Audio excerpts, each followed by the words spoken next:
1 Coríntios capítulo 4. Hoje é o quarto domingo que o apóstolo Paulo vem aí se debruçando na correção da igreja de Corinto. A gente está até um pouco assustado com o tom de voz que Paulo vem falando aí, tanto na escola bíblica dominical, por meio da carta de Romanos. Eu vou usar uma expressão que o Guto usou numa das aulas, né? Paulo está muito bravo ali, ele está descendo a lenha mesmo na turma, sem pena. E aqui em Coríntios também está acontecendo algo parecido com isso. Vocês vão lembrar que ele já criticou duramente a influência da cultura da época, que estava se sobrepondo sobre a cultura bíblica que a igreja deveria ter. Para isso ele pregou lá no primeiro capítulo sobre a função da igreja, que era a santidade, era a comunhão fraternal e a glória de Deus. Ele fez isso para corrigir isso na igreja, esse movimento. Ele também já criticou o conhecimento humano, a filosofia, que também na igreja de Corinto está se sobrepondo sobre o conhecimento de Deus. Para isso, vocês vão lembrar que no capítulo 2 ele pregou sobre o evangelho centrado na cruz. Ele trouxe para aquela igreja o verdadeiro significado do evangelho, que era o evangelho centrado na cruz de Cristo. O que causou uma certa reação daquele povo diante de Paulo. Para eles não cabia muito bem essa proposta de um evangelho centrado na cruz, o evangelho que a gente tinha que se humilhar diante de uma cultura que está acostumada a ganhar as coisas, uma cultura que está acostumada com muitas coisas grandes. Ele também criticou a imaturidade dos coríntios no domingo passado, que o Regi ministrou para a gente. Tá? Ele criticou aqui a imaturidade dos coríntios ao destacar o pecado que eles vinham cometendo, que era o pecado do culto à personalidade. Lembram? Eles começaram a dividir o corpo de Cristo. Eles começaram a se apegar às pessoas e esqueceram que deveriam se apegar a Deus. Então vocês vão lembrar que existem dois públicos, pelo menos ali, os judeus, que fazem parte aí desses seguidores de Cefas, né? Essa classe que acredita muito em milagres. O milagre, ele é a evidência do evangelho para muitos deles. Vocês vão lembrar que também tem um grupo aí de gregos que são seguidores de Apolo e que se apoiaram na retórica, nas pessoas que falam bem, nos pregadores que têm uma boa eloquência. Infelizmente, essas pessoas definiam o evangelho por aí, e Paulo chega corrigindo: o evangelho não é isso. E hoje tem um termo da moda, né? Polarizar. Já ouviram falar esse termo? A gente não vai polarizar. O que estava acontecendo aqui, justamente nessa igreja, é que as pessoas estavam polarizando. E essa palavra nem deve fazer parte do vocabulário do cristão, tá, irmãos? Polarizar, infelizmente, é quando nós deixamos de nos pautar nos preceitos bíblicos quanto aos temas da vida e nós supervalorizamos a maneira humana de ver a vida. Né? Quem usa o termo polarizar é porque está fechado consigo mesmo e definiu a sua razão em seus próprios conhecimentos e não deixou espaço algum para que Cristo seja de fato o filtro e o árbitro das decisões. A gente precisa ter muito cuidado com esse termo usado hoje em dia. Então, Paulo está bravo com os corintianos aqui. Corintiano dá trabalho, não é? Eu vi uma corintiana me olhar ali. Ele está bravo com os corintianos. Gente, Jesus salva até corintiano, olha que coisa legal, né? A gente difícil como a gente é redimido por Jesus. Olha que notícia boa, né? Paulo está bravo com eles aqui, mas Paulo não está como uma criança mimada. Ele não está bravo como criança que está esperneando por aí com mimimi, que é outro termo que a gente tem usado muito, né? Paulo aqui ele está bravo como um pai que corrige o filho, que ele já falou várias vezes para o filho, e o filho não muda. Do outro lado, os coríntios, por serem imaturos, é muito possível que também eles estão muito bravos com Paulo. Vocês acham que uma igreja imatura ia receber uma correção assim na boa? Tá bom, Paulo fala e a gente baixa a orelha e obedece? Não é isso que está acontecendo aqui. Eles também estão muito bravos com Paulo, mas como meninos que o pai corrige e que enfrentam um pai com uma postura de rebeldia. Quem nunca enfrentou o pai ou a mãe e disse assim, né? Eu acho que eu vou trocar inclusive de pai. O pai dele parece ser melhor que o meu pai. A mãe dela parece ser menos brava que a minha. Vou trocar de pai e de mãe. É assim que eles estão reagindo aqui diante de Paulo. Já disse a vocês que na segunda carta de Paulo aos Coríntios ele vai corrigir a igreja, porque essas pessoas que estão negando a correção dele como um ato de rebeldia, eles desautorizam o apostolado de Paulo. E Paulo escreve a segunda carta aos Coríntios, que na verdade é a terceira carta, justificando a autoridade que Deus concedeu para ele. E a gente chega à conclusão que, para a gente que não é ensinável, o próximo passo sempre é a rebeldia. Mas como um pastor que estava firmemente decidido a agradar a Deus e não aos homens, ele vem dizendo isso para a gente na carta, ele continua aqui no capítulo 4 o processo de correção e o faz com uma autoridade evidente vinda do Espírito. A gente vai ler o texto e vocês vão perceber que ele está sendo literalmente iluminado pelo Espírito Santo aqui. Tá? Então, ele não só continua corrigindo os irmãos de Coríntios com relação ao culto à personalidade, que é o problema desse capítulo de hoje, como ele se utiliza agora do próprio ofício dele para exemplificar os perigos que ele, como líder, sofria se ele não tivesse uma compreensão bíblica que o fizesse se afastar da tendência, inclusive do culto a ele mesmo, ou a outro que não fosse Deus. É meio que um capítulo onde Paulo faz uma autoanálise. Ele escreve para os outros, mas ele se inclui nesse processo de correção. Ele traz os cuidados para ele mesmo. E isso é muito saudável em qualquer processo de correção, viu, irmãos? Quando a gente corrige o outro em amor e a gente se equipara também como um pecador que tem as mesmas lutas ali. É isso que ele está fazendo aqui. Paulo está pregando para si mesmo e um ensino para que o povo identificasse quais são as marcas bíblicas do ministro da igreja, é o que ele vai falar hoje. Então, enquanto eu estava estudando e preparando a mensagem, eu estava dizendo, eu tenho que pregar para mim, e a igreja hoje vai estar autenticada biblicamente para dizer se o ministro da igreja tem essas marcas aqui, porque se ele não tiver, ele precisa também ser corrigido. Mas pode corrigir o pastor? Não pode, deve. Biblicamente deve corrigir o pastor. Afinal, todos pecaram e carecem da glória de Deus. Então, esse movimento que ele vai fazer hoje aqui, tá? Ele acredita que se a igreja de Corinto absorver essas marcas, isso traria aprofundamento bíblico para a igreja e os rebaixaria e glorificaria a Deus. É o final dessa mensagem de hoje. Vamos ler o texto, 1 Coríntios 4.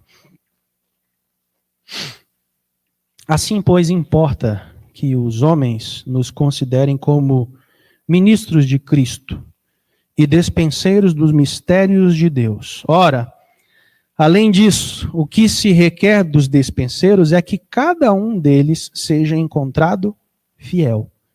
Todavia, a mim, muito pouco se me dá de ser julgado por vós ou por tribunal humano. Nem eu tampouco julgo a mim mesmo, porque de nada me argui a consciência. Contudo, nem por isso eu me dou por justificado, pois quem me julga é o Senhor. Portanto, nada julgueis antes do tempo, até que venha o Senhor, o qual não somente trará à plena luz as coisas ocultas das trevas, mas também manifestará os desígnios dos corações. E então, cada um receberá o seu louvor da parte de Deus. Estas coisas, irmãos, apliquei-as figuradamente a mim mesmo e a Apolo, por vossa causa, para que, por nosso exemplo, aprendam isso. Não ultrapasseis o que está escrito, a fim de que ninguém se ensoberbeça a favor de um em detrimento de outro. Pois quem é que te faz sobressair? E que tens tu que não tenhas recebido? E se o recebeste, por que te vangloriais como se o não tiveras recebido? Vocês já estão fartos, já estão ricos, chegaram a reinar sem nós. Sim, tomara reinasseis para que também nós viéssemos a reinar convosco. Porque a mim me parece que Deus nos pôs a nós, os apóstolos, em último lugar, como se fôssemos condenados à morte, porque nos tornamos espetáculo ao mundo, tanto a anjos como a homens. Nós somos loucos por causa de Cristo, e vós sábios em Cristo. Nós somos fracos e vós fortes, vós nobres e nós desprezíveis. Até a presente hora, sofremos fome e sede e nudez, e somos esbofeteados e não temos morada certa, e nos afadigamos, trabalhando com as nossas próprias mãos. Quando somos injuriados, nós bendizemos. Quando nós somos perseguidos, suportamos. Quando caluniados, procuramos conciliação. Até agora, temos chegado a ser considerados lixo do mundo, escória de todos. Eu não vos escrevo essas coisas para vocês se envergonharem. Pelo contrário, para vos admoestar como a filhos meus amados. Porque ainda que tivesseis milhares de preceptores em Cristo, não teríeis, contudo, muitos pais. Pois eu, pelo Evangelho, vos gerei em Cristo Jesus. Admoesto-vos, portanto, a que sejais meus imitadores. Por esta causa vos mandei Timóteo, que é meu filho amado e fiel no Senhor, o qual vos lembrará os meus caminhos em Cristo Jesus, como por toda parte ensino em cada igreja. Alguns se ensoberbeceram, como se eu não tivesse de ir ter convosco. Mas em breve eu vou visitar vocês, se o Senhor quiser, e então conhecerei não a palavra, mas o poder dos ensoberbecidos. Porque o reino de Deus consiste não em palavra, mas em poder. O que vocês preferem? Querem que eu vá a vocês com vara ou com amor e espírito de mansidão? O homem está bravo. Viu como ele começou? Viu como ele mudou para uma tônica de amor e terminou de novo com firmeza? Ele está muito bravo aqui. É como se você dissesse para o seu filho, você prefere vir pelo amor? Já falaram isso? Ou pela dor? É assim que ele está aqui. E a primeira marca, irmãos, que um ministro da igreja deveria ter e que os líderes deveriam não só identificar no ministro, mas também deveriam aplicar a eles, para que eles pudessem eliminar a tendência do culto à personalidade, é que o ministro de Deus, primeiro, ele é um mordomo fiel.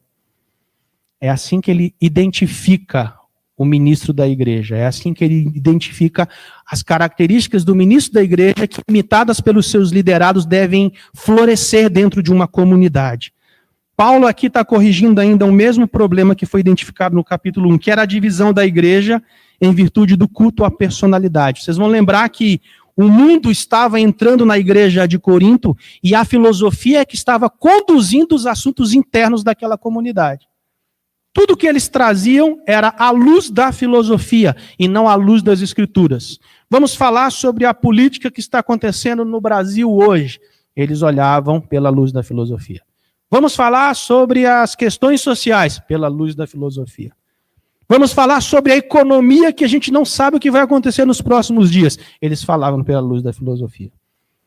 Eles esqueceram de olhar todos esses temas à luz das escrituras. Então, pensa que toda aquela igreja, a liderança, os ministérios, as atividades, as motivações, os planos, não eram planos que eram regidos exclusivamente pela palavra de Deus. Eles aqui... Vocês vão lembrar que Corinto era uma cidade grega e o grande hobby dessa cidade era o quê? Era ir às praças para ouvir os grandes filósofos. Aqueles homens que falavam e deixavam todas as pessoas impressionadas. E aí eles se identificavam com um ou outro líder, com aquele filósofo ou outro, e por isso eles acabavam se tornando seguidores de homens. Olha o perigo disso dentro de uma comunidade cristã. Isso diminuía a autoridade das escrituras. Eu imagino que deveria haver esse tipo de pergunta lá. Paulo, você só porque está na Bíblia? Já pensou? Que nível de igreja era essa? Você está falando isso só porque está na Bíblia? Diminuíram a autoridade das escrituras. É mais ou menos como se você tivesse enjoado, encharcado de tantas palavras que nossa liderança tem insistido em passar todos os dias para você, e você dissesse assim, lá vem de novo o pessoal da igreja com esse negócio de Bíblia. Não tem outra coisa? Não tem um outro ingrediente? Então, Paulo se apresenta aqui como um mordomo fiel. Ele, centrando-se em seus líderes, os coríntios estavam prestando fidelidade ao homem. Eram homens de Deus, é verdade, mas eram apenas homens.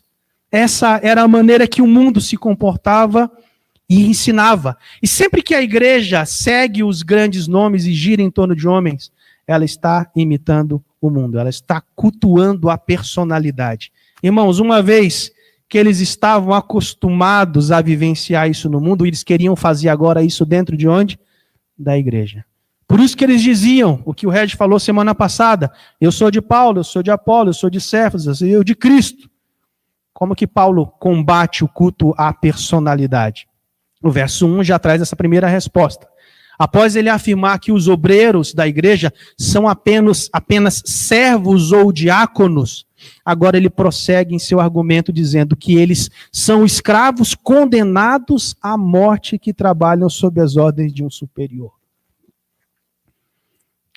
Pastor André, você é um diácono, um servo, um líder condenado à morte, trabalhando em prol de um superior. Esses dias me perguntaram, está feliz em São Paulo?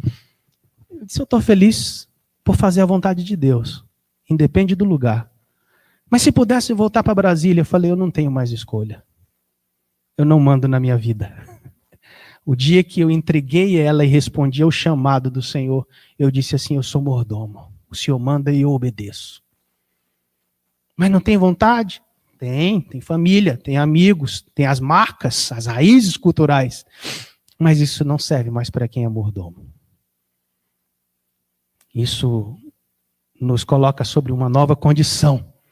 Uma nova condição de simplesmente se colocar como um escravo sentenciado à morte. É isso que ele está dizendo aí no verso 1, acompanha.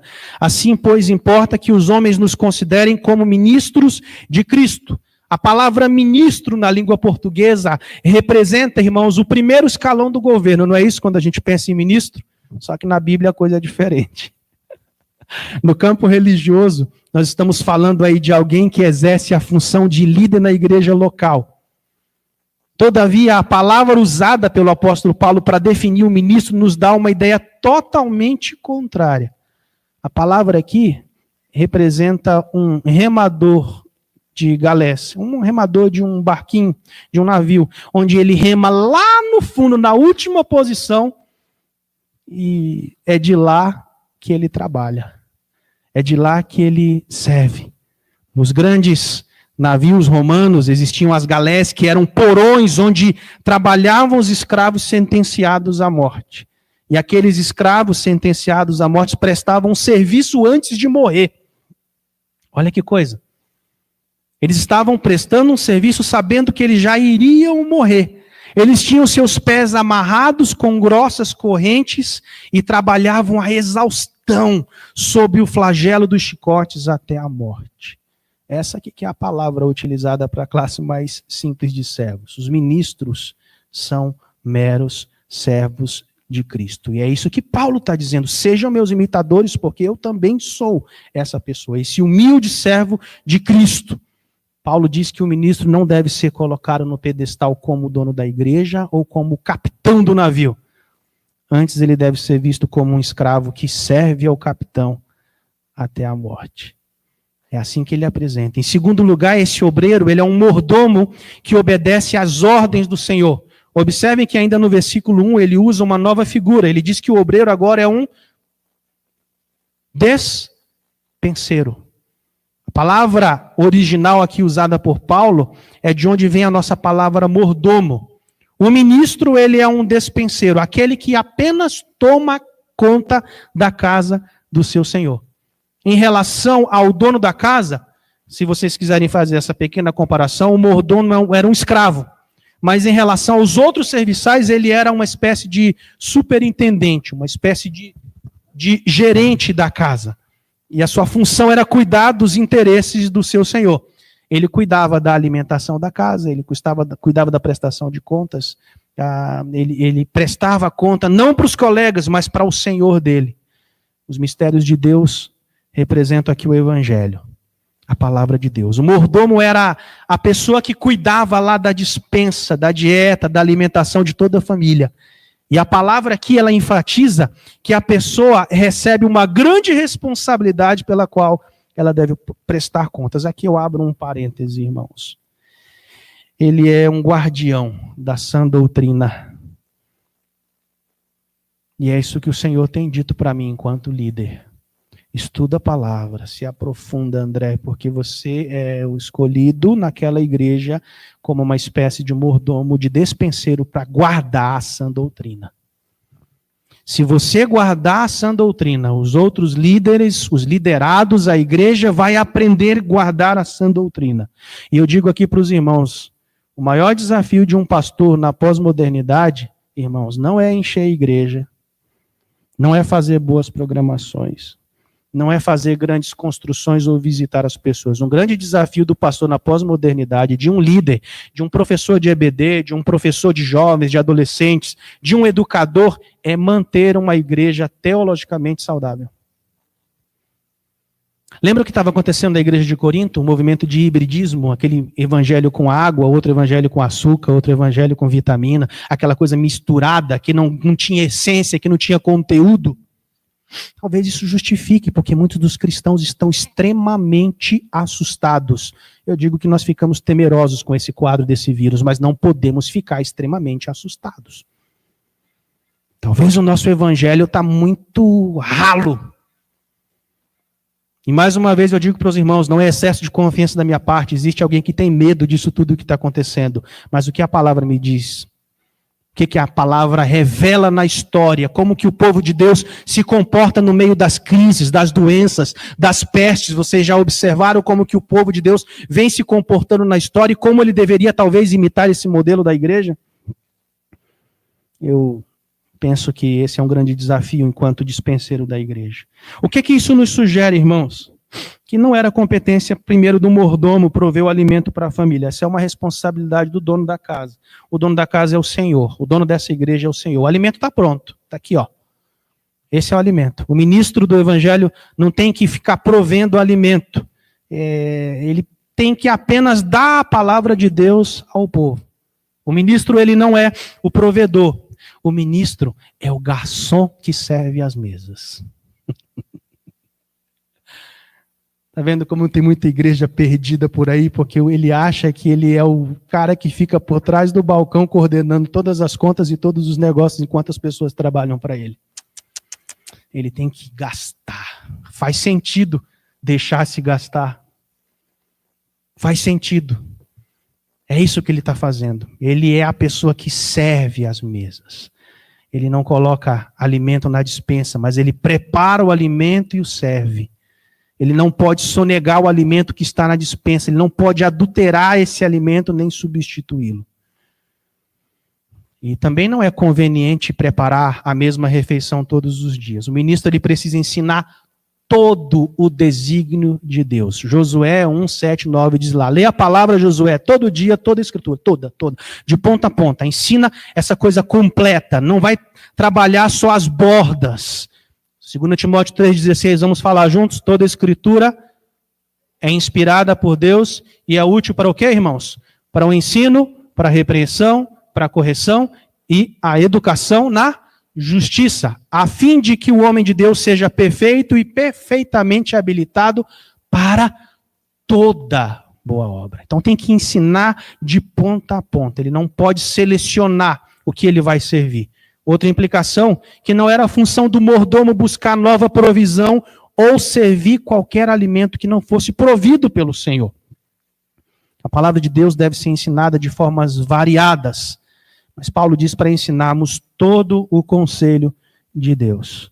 Existe um esforço muito grande da nossa liderança de fazer a nossa igreja pensar biblicamente, não só com textos isolados. Vocês têm visto esse movimento de nós caminharmos pela Escritura como um grande conjunto, como falamos hoje pela manhã na EBD, como uma revelação gradativa e não fatos isolados. A Bíblia não é uma série de histórias desconectadas, ela tem todo um movimento de gradação que eles vão se descortinando com o passar do tempo. Nós chegamos num tempo que nós temos toda a revelação descortinada. Nós não temos a conclusão, por exemplo, de alguns assuntos com relação à escatologia, onde existem várias escolas. Mas a revelação, o início, o meio e o fim, a igreja de Jesus Cristo, se ela abrir a palavra, ela já tem. Eu não preciso acrescentar mais nada aqui. Só que nos dias atuais, a gente escuta de pessoas recebendo novas mensagens de Deus, né? Eu recebi uma nova revelação, né? Está aqui. Está aqui. O Senhor pode usar a tua vida sem problema para aplicar o significado de um texto a uma pessoa, mas isso não é uma nova revelação. O que está revelado está escrito aqui. E cabe ao mordomo apenas servir o que está escrito aqui e não inventar alimento novo. A pregação de hoje ela não é revelável, a pregação de hoje é apenas expositiva. Terceira implicação é que a função do mordomo era servir as mesas com integridade. O ministro, o pregador do evangelho, ele não é um filósofo que cria a sua própria filosofia. O cristão que vai anunciar a palavra lá fora, no trabalho, na família, onde ele estiver, ele não pode criar segundo a sua própria filosofia. Tudo que ele pensa, tudo que ele acha, tudo que ele define precisa passar pelo filtro bíblico. Eu penso isso porque as escrituras me dizem isso. Talvez seja até algo que nós precisamos melhorar no nosso vocabulário. Nós somos tão invadidos por pensamentos humanistas, egocêntricos, da filosofia. Hoje de manhã nós ouvimos do professor que o homem ele nasce depravado. E a gente tem um filósofo chamado Rousseau, já ouviram falar dele? Que diz que o homem ele não nasce depravado, ele nasce bom, mas o meio corrompe. E aí, como que a gente rebate isso? Porque essa noção de que o homem nasce sem pecado traz consequências terríveis para o comportamento na humanidade. O que nós sabemos, como nós sabemos manusear a Bíblia nisso aqui?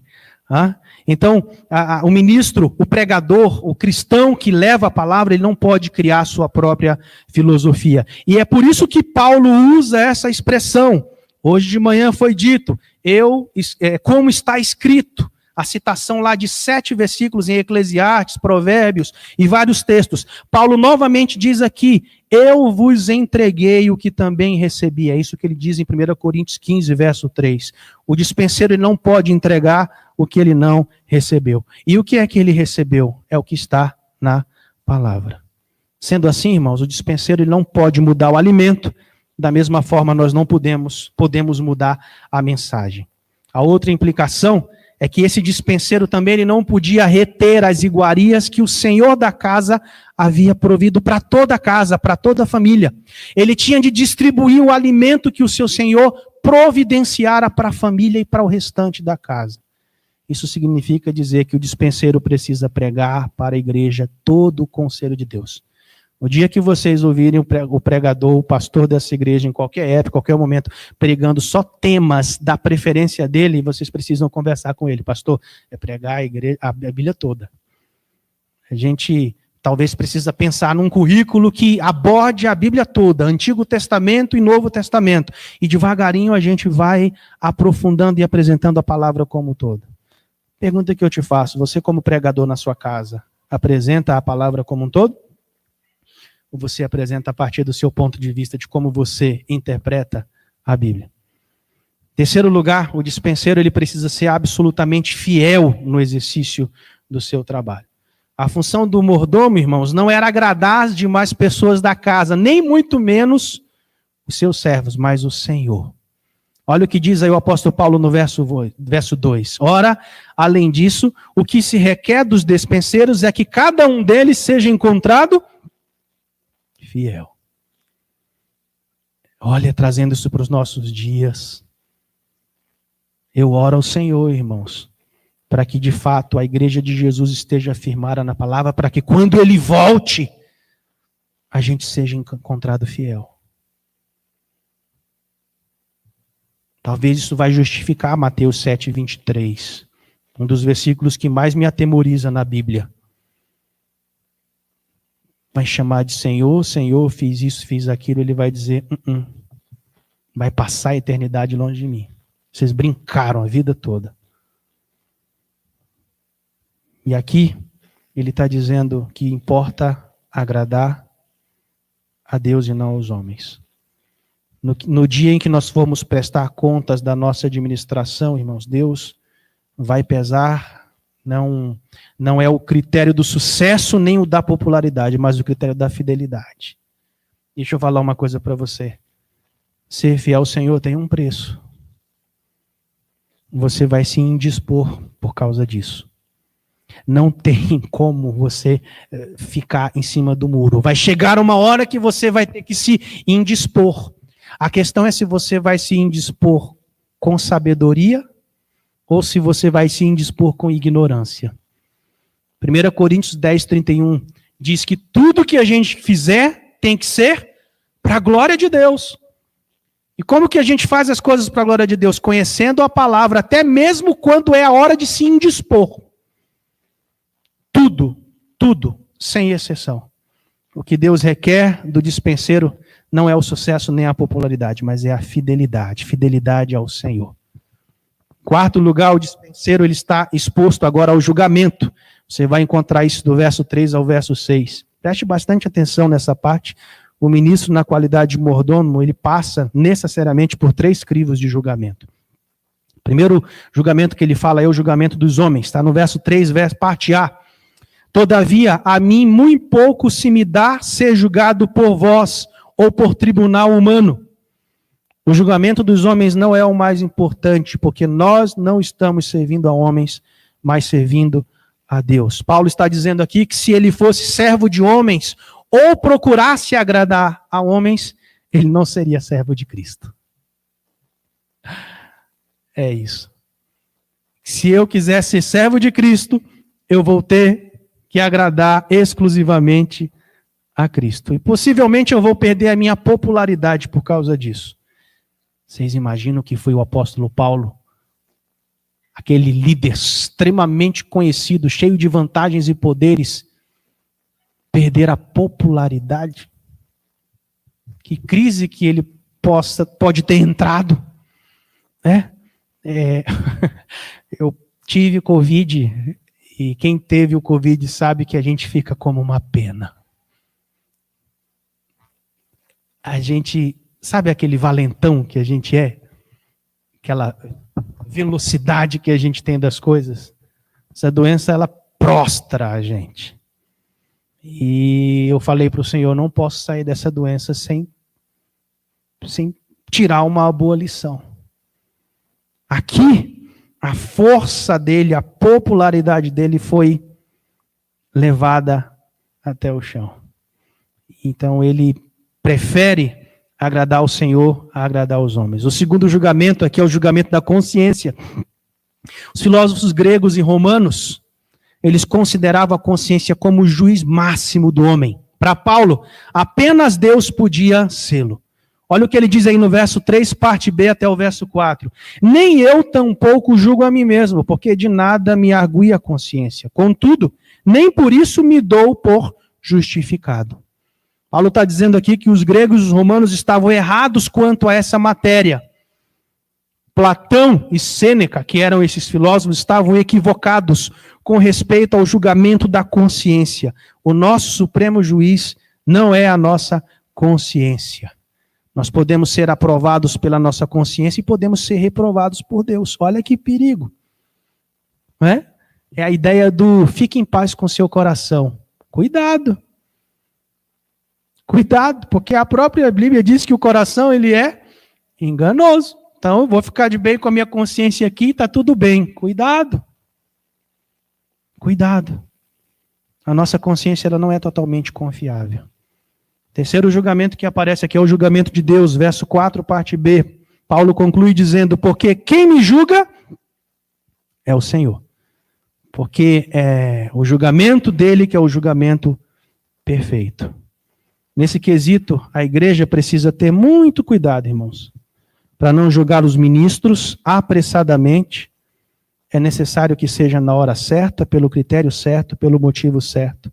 Nada de motivações e crivos humanos, e sim a única base de avaliação que é a palavra de Deus. O grupo de Paulo aqui estava desprezando o grupo de Apolo, e o grupo de Apolo estava fazendo o quê? desprezando o grupo de Paulo. A maneira mais vil de promover é criticar o meu irmão. Então, a gente chega à conclusão que sempre que eu critico alguém, eu estou promovendo a mim mesmo. Sempre que eu começo a macular a imagem do outro, o que eu estou fazendo? Eu estou projetando a minha imagem, e essa maneira de agir tem uma motivação muitas vezes errada. Nós não estamos na igreja de Deus competindo uns com os outros, é o que o Paulo está dizendo para aquela turma naquela época. Então, o ministro de Deus, se ele se colocar como mordomo, e se os seus liderados entenderem que ele é um mordomo, porque ele segue Jesus Cristo, e o imitarem, essa igreja também vai começar a apresentar uma postura mais saudável de mordomia. A segunda marca agora que um ministro da igreja deveria ter, e que os líderes deveriam não só identificar no ministro, mas também deveriam aplicar a eles, para que eles pudessem eliminar as tendências de culto à personalidade, é que agora Paulo apresenta o ministro como um espetáculo ao mundo que revela a humildade. O ministro é um espetáculo para o mundo, é o que diz aí o verso 9. Por que ele usa essa figura, irmãos?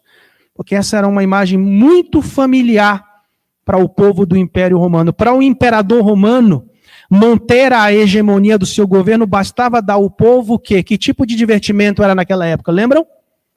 Pão e circo. Então ele criava, diante de tudo isso, uma diversão para o povo. Criou-se, então, em quase todas as cidades do Império Romano, anfiteatros onde se promoviam espetáculos para a população. Então ele entretinha o povo. E justamente depois de um general sair vitorioso de uma luta, os escravos, os despojos que ele traziam, eram colocados no meio de uma arena para que isso pudesse ser apresentado para o povo como um espetáculo. Numa grande procissão, ele trazia os derrotados que ali eram sentenciados à morte e levados ao anfiteatro para serem lançados às feras ou passados ao fio da espada. É por isso que ele diz no verso 9, porque a mim me parece que Deus nos pôs a nós, os apóstolos, em primeiro lugar, é isso? Em último lugar, como se fôssemos condenados à morte, porque nos tornamos espetáculo ao mundo. A palavra grega, teatron, que é espetáculo, dá origem à nossa palavra teatro. Paulo diz que o ministro cristão é o teatro do mundo. Olha que responsabilidade. E que a sua vida se desenrola num palco e numa arena de morte. Os ministros não estão no pódio. Os ministros estão numa posição inferior. Eles não estão na arena do teatro para serem aplaudidos, mas para serem entregues à morte. Isso vale para o ministro. Isso vale para o cristão. E ele usa essa ilustração justamente para a humilhação e a indignidade a qual os apóstolos estavam sujeitados. Sabe por que ele fazia isso? Isso talvez justifique você ler 2 Coríntios 12, 9, que diz que o poder de Deus se revela nas nossas fraquezas. E eu creio fielmente que muitas vezes o Senhor nos enfraquece. Ele nos prova. Ele nos leva ao limite. Como dissemos ontem, Paulo escrevendo aos Filipenses, ele nos torce como se fosse uma toalha encharcada. Aquilo que eu vou liberar quando eu for torcido, vai ser daquilo que eu me enchi. Muitas vezes a gente libera rancor, raiva, culpa, coloca a culpa em Deus. Muitas vezes a gente, de que a gente está se encharcando? É por isso que esse irmão, mesmo preso, consegue escrever tudo isso, mostrando a sua posição, dizendo que é na minha fraqueza que o poder de Deus se revela. Para isso, Paulo faz contrastes aqui agora com uma figura de linguagem. Como um bom professor de línguas originais, ele usa uma figura de linguagem chamada ironia. E ele diz no verso 8, já que vocês estão fartos, já que vocês estão ricos, vocês chegaram a reinar sem nós. Paulo está dizendo para eles, vocês estão fartos e ricos demais. Vocês estão como a igreja de Laodiceia, satisfeitos com a espiritualidade de vocês. Vocês pensavam que tinham tudo isso, vocês estavam cheios de vanglória. Vocês tinham um alto conceito de vocês mesmos. Essa era a igreja de Corinto. Mas Paulo afirma que aquilo que você tem é o que você recebeu. Verso 7 ele diz: pois quem é que te faz sobressair? E quem tens tu que não tenha nada recebido? E se o recebeste, por que te vanglorias como se não tiveras recebido? Paulo está dizendo que não há margem para vaidade, para soberba, para orgulho espiritual. Ele está dizendo que não é devido aos nossos méritos, é pela graça de Deus. E por que então você se vangloria como se fosse mérito seu? É o que ele está dizendo para os irmãos aqui. Paulo começa a mostrar para aquela igreja que a teologia da glória, ela deve ser precedida pela teologia da cruz. João 3,30, falei isso na penúltima pregação. O que está escrito lá?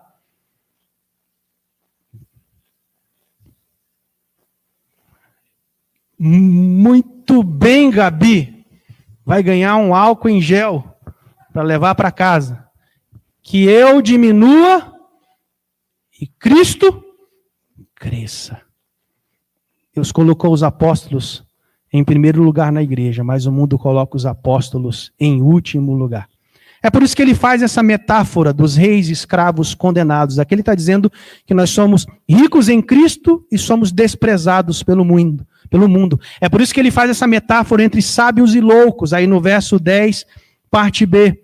Um louco. Eles consideravam o apóstolo como louco pelo fato dele ter deixado todos os privilégios que o judaísmo e o rabinado trazia para ele. Perdeu todas as vantagens agora para passar frio, para passar fome, para ser rejeitado, para viver o que vive. Sábios e loucos. É por isso que ele chama, ele faz esse jogo de palavras com fracos e fortes.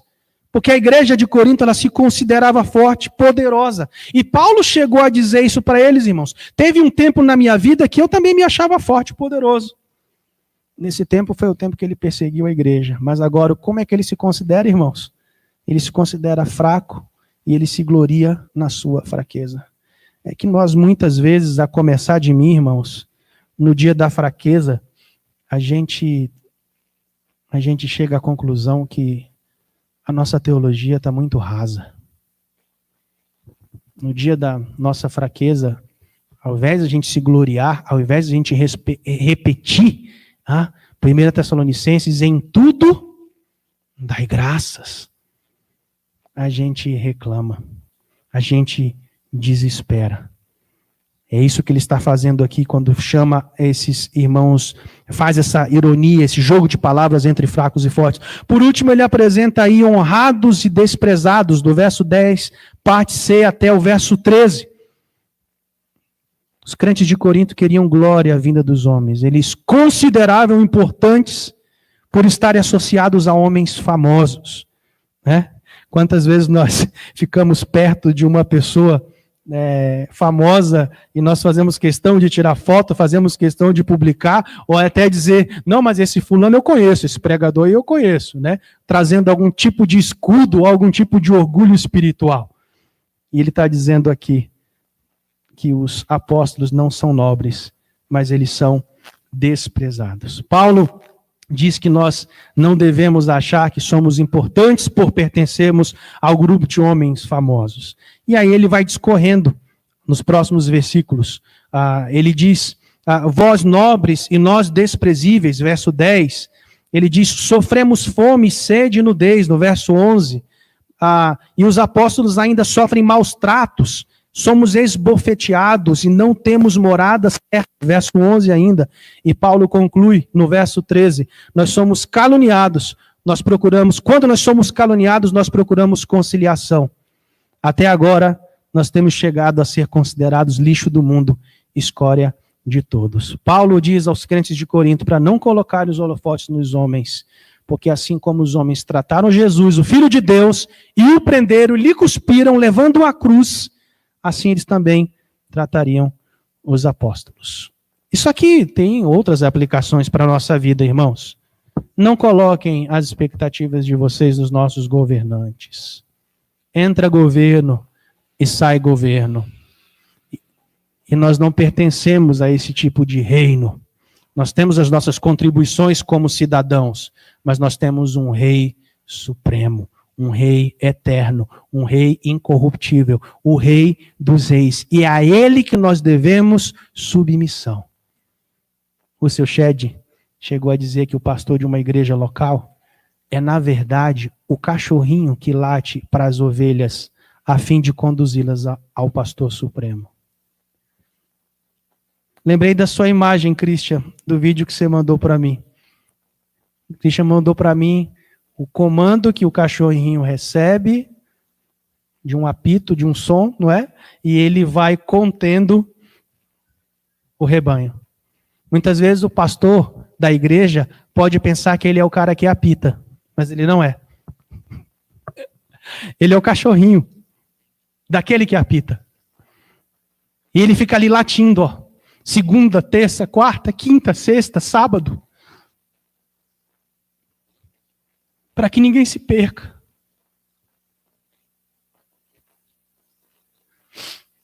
Esse é o trabalho. E pastorear é muitas vezes carregar a ovelha ferida enquanto você também está sangrando. Terceira e última característica do ministro da igreja que ele deveria ter, e que os líderes deveriam não só identificar no ministro, mas também deveriam copiar para que isso evitasse o culto à personalidade, é que agora, depois de vir batendo na igreja, ele demonstra uma postura de amabilidade. A última figura que Paulo usa nesse capítulo é a figura de um pai que precisa exercer doçura e temor.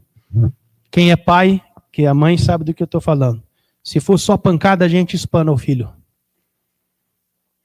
Se for só amor, a gente estraga o filho também. Precisa ser com firmeza e com amor. A gente precisa imitar o próprio Jesus nisso. Que era duro, mas que era amável. Que sabia a hora de agir com correção, mas sabia também a hora de agir com graça. Paulo tinha comparado a igreja local a uma família, mas agora a sua ênfase é sobre o ministro como um pai espiritual. A severidade dele agora dá lugar à ternura. Nem parece o homem que começou a escrever a carta com tanta força. Agora ele se volta cheio de ternura, cheio de doçura, cheio de mansidão e carinho, dirigindo essa igreja como filhos amados. Olha o que ele diz no verso 14. Não vos escrevo estas coisas para vos envergonhar, pelo contrário, para vos admoestar como a filhos meus amados. O meu amor por vocês, por mais que seja difícil, ele é nutrido pelo um amor supremo. O amor do meu Jesus. E por isso ele consegue agir em amor aqui, mesmo chateado com a turma. E ele se apresenta como um pai espiritual. O que é esse pai espiritual? Primeiro é o pai que gera os filhos pelo evangelho. Paulo estava dizendo, fui eu quem preguei para vocês, foi eu quem apresentei a vida cristã a vocês. Com um detalhe, a palavra preceptor aí no verso 15, acompanha comigo, porque ainda que tivesses milhares de preceptores em Cristo, não teríeis, contudo, muitos pais, pois eu, pelo evangelho, vos gerei em Cristo. Essa palavra representa o escravo que tinha a responsabilidade de cuidar de uma criança e conduzi-la à escola. Ele não era o professor, mas é aquele que levava o filho à escola e o deixava aos pés do mestre. Paulo diz, vocês podem ter muitos que levam instrução até vocês, ou levam vocês à instrução, porém vocês só têm um pai. Eu sou o pai de vocês. Eu gerei vocês. Segundo lugar, o pai é aquele que é um exemplo para os filhos. Ele não só ensina a Bíblia, mas ele vive a Bíblia. Está aí um baita desafio para quem é pai e quem é mãe. Para de cobrar do filho de vir para a escola bíblica dominical, de vir à igreja, de fazer as coisas que nós julgamos como práticas espirituais, se você não faz. Isso é hipocrisia. Para de ensinar perdão em casa se você não perdoa a esposa. Se a gente não lida muito bem com o conflito. É hora da gente trazer isso aqui para a realidade. Né? Ele está dizendo, vocês vão imitar aquilo que eu estou fazendo, porque eu estou imitando Cristo. Paulo podia ser exemplo para os seus filhos, e os seus filhos podiam imitá-lo porque ele fazia isso. Olha o que ele diz durante a exposição do texto. E me imitem, sede meus imitadores, como também eu sou de Cristo. Lá no capítulo 11, verso 1, ele repete isso. Em penúltimo lugar, o pai é aquele também que é fiel em disciplinar os filhos. O pai é aquele que gera, que ensina pelo exemplo e também o que disciplina com amor. E por último, em quarto lugar, o pai é aquele que dá afeto e carinho aos filhos. O pai gera, dá exemplo, ele dá disciplina e ele também dá carinho. Como eu disse a vocês, precisamos dosar disciplina com ternura. Precisamos equilibrar correção com encorajamento. Paulo era aquele homem de coração doce e cheio de ternura. Um pai que tinha vontade de colocar os filhos no colo. E nós precisamos desenvolver esse sentimento de proximidade, de intimidade e de amabilidade da igreja num tempo que as coisas estão se tornando cada vez mais frias. Irmãos e irmãs, não entremos para a frieza espiritual. É certo que o movimento da pandemia nos engavetou, mas nós temos inteligência, recebemos capacitação de Deus para sabermos como ainda assim nos mantermos conectados. Não se desconecte. Hebreus 10, 25. Não deixem de congregar, como é o costume de muitos. Muitos. Veja a intensidade aqui desse apóstolo veterano. Quando ele escreve aos Gálatas: meus filhos, por quem de novo sofro as dores de parto, até ser Cristo formado em vós. Eu não sei o que é dor de parto, mas dizem que é absurda a dor de parto.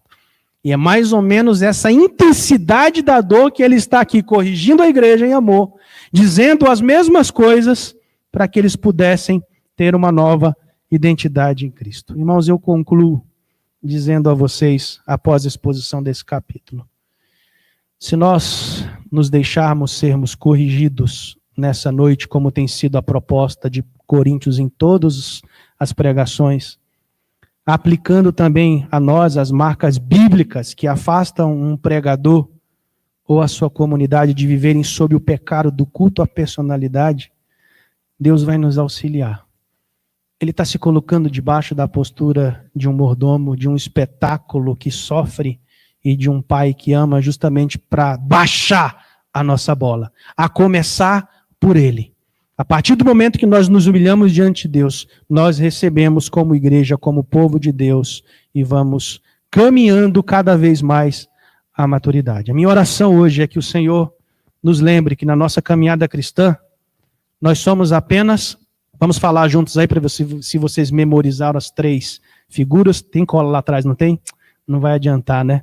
Nós somos apenas, primeira figura, mordomos que devem viver com fidelidade ao seu Senhor. Segunda figura, um espetáculo ao mundo que revela a humildade e que devemos agir como pais que demonstram firmeza, mas amabilidade. Como nós vamos responder à mensagem dessa noite? Essas 3 posturas já estão impressas e nós temos que lutar para mudar esses comportamentos